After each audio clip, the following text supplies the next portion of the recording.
بسم الله الرحمن الرحيم السلام عليكم ورحمة الله تعالى وبركاته داود هلكن waa galka wararka qodobada aad ku maqli doontaan warkayaga haduu rabbi ka raali noqdana waxa qayb ka noqonaya shirka golaha wada tashiga doorashooyinka oo Muqdisho ka furmay xilli Cali Goodlawe uu wali ku maqan yahay dalka Turkiga ra'iisul wasaaraha xukuumadda xilgaarsiinta Maxamed Xuseen Roble oo ka qanciyay madaxweynaha maamulka Hirshabelle tabashooyinka uu ka qabay shirkaasi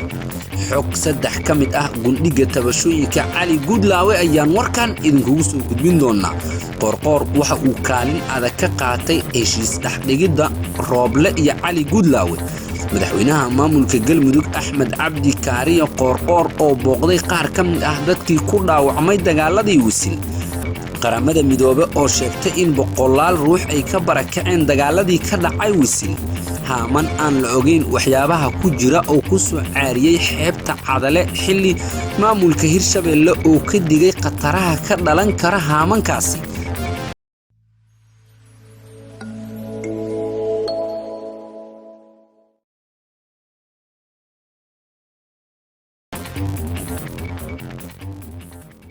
daawadayaal intaasi waxay noqonayaan qaar ka mid ah qodobadii ugu door corona warkayaga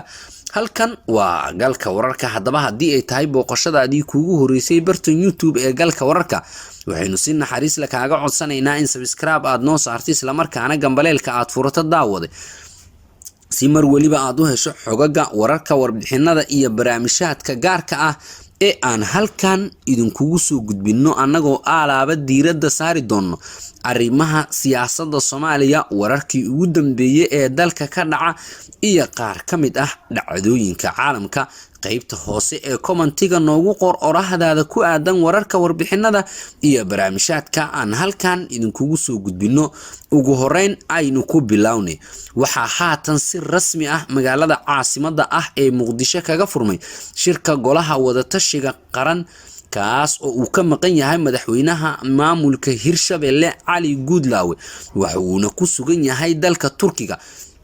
wararka uu helay waxa ay sheegayaan in aalada Zoom-ka uu markaasi kaga soo qayb galayo madaxweynaha maamulka Hirshabelle Cali Goodlawe madaxweynaha Galmudug Axmed Cabdi Kaariyo qorqor ayaa kaalin adag ka qaatay in Cali Goodlawe lagu qanciyo ka soo qayb galitaanka kulankaas xilli Roble uu tibaaxay in Cali Goodlawe dhammaan laga xaliyay tabashooyinka uu markaasi qabay laba habeen ka hor ayay ahayd kadib markii maamulka Hirshabelle ay ku dhawaaqeen in aysan ka soo qayb galinin kulanka lagu wada in markaas Muqdisho uu ka furmo kulankan ayaa laba jeer oo hore hakad u galay madaxweynaha maamulka Hirshabelle haatan ayuu si rasmi ah kaga furmay magaalada caasimadda ah ee Muqdisho xilli uu markaas qayb ka ahayn Cali Goodlawe isla markaasna uu kaga soo qayb galayo dhanka aalada Zoom-ka ah shirka golaha wada tashiga qaran ayaa goordhow ka furmay teendada Afisioni ra'iisul wasaare Roble ayaa shirkan gudoominayo iyadoona ka qayb galayaan madaxweynayaasha maamulka Puntland Galmudug Jubbaland Koonfur Galbeed iyo gudoomiyaha gobolka Banaadir warar aynu helayno waxa ay sheegayaan in aalada fogaan araga ee Zoom-ka uu kaga qayb galayo madaxweynaha Hirshabelle Cali Goodlawe oo ku sugan dalka Turkiga shirkan ayaa looga hadlayaa dardargelinta doorashada wixii ka qabsoomay shirkii bishii hore ee 27 May waxaana mar kale golaha wada tashiga qaran soo saari doonaan jadwal doorasho maadaama muddo 60 maalmood ah oo horay loo qabtay in muddo bil ah ay qaadatay kala shaandhaynta iyo magacaabida gudiyada doorashada labada heer iyo xalinta khilaafaadka furitaanka shirka ayaa ka dambeeyay kadib markii ra'iisul wasaare Maxamed Xuseen Roble oo qadka taleefanka kula hadlay Cali Goodlawe uu ka dalbaday raali gelin si shirka uu u furmo iyadoona laga xaliyay wixii tabashaha uu qabay qoraal shalay ka soo baxay madaxtooyada Hirshabelle ayaa lagu qaadacay ka qaybgalka shirka uu ku baaqay ra'iisul wasaare Maxamed Xuseen Roble waxaana lagu cadeeyay in aanan wax tala ah ku lahayn shirkaasi wixii ka soo baxana aysan qusayn maamulka Hirshabelle shirkan ayaa la qorsheynayaa inuu qaato muddo 2 cisho ah wixii farsamo ah ee ku saabsan arrimaha doorashooyinka looga hadlo dhammaan ka qaybgalayaasha kulankan ayaa wax ay ku qanacsan yihiin hanaanka markaas uu wax u wado ra'iisul wasaare Maxamed Xuseen Roble xili Cali Gudlaabe oo ah madaxweynaha maamulka Hirshabelle isla markaana uu qabay tabasho gaar ah ee ku aadan ka qaybgalka kulankaas laga qanciyay arrimaha dhowrka ah ee uu qabay Cali Gudlaabana waxa uu sheegay tabashada ugu weyn ee markaasi uu qabay in ay ahayd in aan lagu soo wargelin kulan in Muqdisho lagu qaban doono isla markaana kaliya uu ku arkay dhanka baraha bulshada taasna ay noqotay mid u cuntami weysay maamulka Hirshabelle in ay ku qancaan ka soo qaybgalka kulankaas maadaama aan lagu casuumin waxa sidoo kale ay tilmaameen maamulka Hirshabelle in haddii xitaa lagu soo wargelin lahaa ay suurtagal ahaan lahayd ka qaybgalka kulankaasi markan waxaynu aadi doonaa wisil qaramada midoobay ayaa sheegtay in kumanaan ruux ay ka barakaceen dagaaladii wisil hay'adda qaramada midoobay u qaabilsan dhanka arrimaha bini'aadanimada ayaa sheegtay in kumanaan ruux ay ka barakaceen dagaaladii shalay ka dhacay deegaanka wisil ee gobolka Mudug qaxootigan ayaa waxay u kala carareen xeryaha Dhagaxley iyo sidaas oo kale Hobyo ee Gaalkacyo dadkan ka barakacay ayaa hay'addu waxay sheegtay inay gaareen deegaano ay ka mid yihiin xerada Dhagaxley Hobyo iyo sidaas oo kale qaybo ka mid ah magaalada Gaalkacyo jimciyadda quruumaha ka dhaxaysa ayaa sidaas oo kale boorisay dhinacyada dagaalamaya inay dhowraan xuquuqda dadka rayidka ah wisil ayay shalay ku dagaalameen ciidamada dawladda iyo sidaas oo kale dagaalyahano ka tirsan al-shabaab dadkii shalay ay waxyeeladu ka soo gaartay dagaalka ka dhacay wisil ayaa waxaa ka mid ahaa dad rayid ah oo guryahooda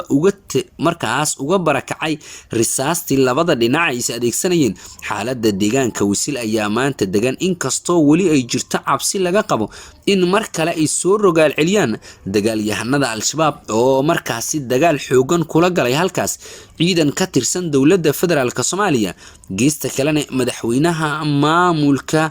galmudug Axmed Cabdi Kaariyo Qoorqoor iyo sidaas oo kale ra'iisul wasaaraha xukuumadda xilgaarsiinta Maxamed Xuseen Roble waxay booqasho ugu tageen qaar ka mid ah dadkii ku soo dhaawacmay dagaaladii ka dhacay halkaasi ra'iisul wasaaraha xukuumadda xilgaarsiinta Maxamed Xuseen Roble oo uu weheliye madaxweynaha galmudug Axmed Cabdi Kaariyo Qoorqoor ayaa isbitaalada ku booqday askar iyo dad rayid ah oo ku soo dhaawacmay weerarkii al-shabaab ay ku soo qaadeen deegaanka wisil ee gobolka Mudug ra'iisul wasaaraha oo markaasi isdul taagay dhaawacyada ayaa dhaqaatiirta ka dhageystay warbixin la xiriirta dhaawacyada isaga oo u rajeeyay caafimaad degdeg ah wuxuuna uga mahadceliyay sida geesinimada leh ee markaasi isaga caawiyeen weerarka ay ku soo qaadeen al-shabaab deegaanka dagaal ka dhacay wisil aroornimadii axadda ayaa waxaa ka dhashay khasaare isugu jira dhimasho iyo dhaawac waxaana dadka waxyeelada ka soo gaartay ka mid ahaa dad rayid ah haatan xaaladda wisil ayaa ah mid degan kadib markii aan ilaa iyo saakay wax rasaas ah aan laga maqlayn qaybo badan oo ka mid ah halkaasi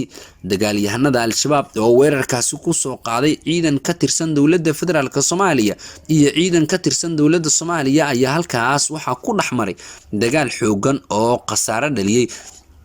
qaar ka mid ah dadka deegaanka ka agdhow halkaas oo la hadlay galka wararka waxa ay sheegeen in ilaa iyo saaka aan la maqlin wax dhawaq risaas ah isla markaana u dhaxaysa labada dhinac xaaladuna waxa ay tibaaxeen in ay tahay mid degan isla markaana haatan aan wax rasaas ah la maqin markana cadale maamulka Hirshabelle ayaa ka hadlay xaaman markaa ku soo caariya xeebta cadale waxayna sidaas oo kale cabsi xoogan ka muujiyeen dadka deegaanka haamankaas aan la ogeyn waxa ku jira oo ilaa iyo ku dhawaad 2 maalin halkaas yaala wasaaradda dekedda iyo gaadiidka badda ee dowlad goboleedka Hirshabelle ayaa ka hadashay haaman ku soo caariya xeebta cadale ee gobolka Shabeellada Dhexe wasiir ku-xigeenka wasaaradda dekedda iyo gaadiidka badda ee maamulka Hirshabelle Xuseen Maxamuud Tuuryare ayaa ka digay dhibaatooyin ka dhalan kara haamankaasi isaga oo shacabka degmada cadale ugu baaqay inay ka fogaadaan inta laga hubinaya khataraha ka dhalan kara haamankaasi wasiirka ayaa cambaariyay maraakiibta shisheeye ee waxyeelada u geysanaya xeebaha Soomaaliya gaar ahaan xeebaha gobolada xeebaha gobolada Shabeellada Dhexe oo dhowr jeer oo hore sidaan oo kale haaman ku soo caariyay isla markaana xeebaha halkaasi dhaca. waxa uu sidaas oo kale tilmaamay in maamulka Hirshabeelle ay wadaan dadaalo markaas ay ku ogaanayaan haamankaas waxa ku jira. daawadayaal guud ahaan warkii oo aad kala socotiin galka wararka halka ayaan ku soo gabagabeynayaa. waad ku mahadsan tahay la socodka iyo la jaanqaadka warkayaga. haddii ay tahay booqashadaadii kugu horeysay bartan YouTube ee galka wararka, waxaynu si naxariis la kaaga codsanaynaa in subscribe aad noo saarto isla markaana gambaleelka aad furato si aad u hesho wararka, warbixinada, barnaamijyaadka iyo sidaas oo kale arrimaha siyaasadda ee halkan aan kugu soo gudbino. qaybta hoose ee commentiga noogu reeb oo raaxdaada ku aadan wararka aan kuu soo gudbinayno.